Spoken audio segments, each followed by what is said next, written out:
to discuss exactly what business wants out of this election, I'm joined by Adam Marshall. He's the Director of Policy at the British Chambers of Commerce, one of the biggest business lobbying groups in the country. You want national insurance increase scrapped, right? Absolutely. The national insurance rise that's proposed for April of next year is a real tax on jobs, and we think it'll stop the recovery in its tracks if it goes ahead.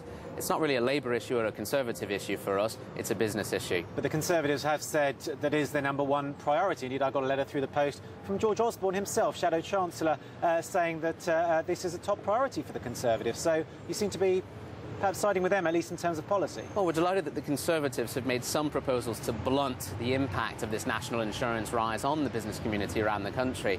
The issue is, though, we need all political parties to heed our warning. This is a tax on jobs. It'll stop a lot of businesses from bringing people on board.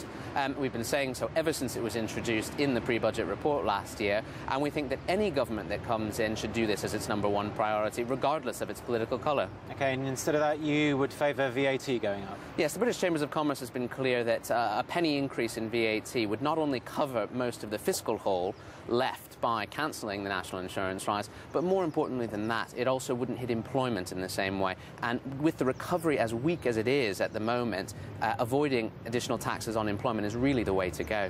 And the deficit, of course, is another huge issue here this election. £167 billion this year, £163 billion next, biggest in the G20. Why is it so important from businesses' perspective to get a credible deficit reduction plan in place? Well, when you go talk to small and medium-sized businesses up and down the country, the first thing they say to you is that confidence is key to them recovering and driving the economy forward again.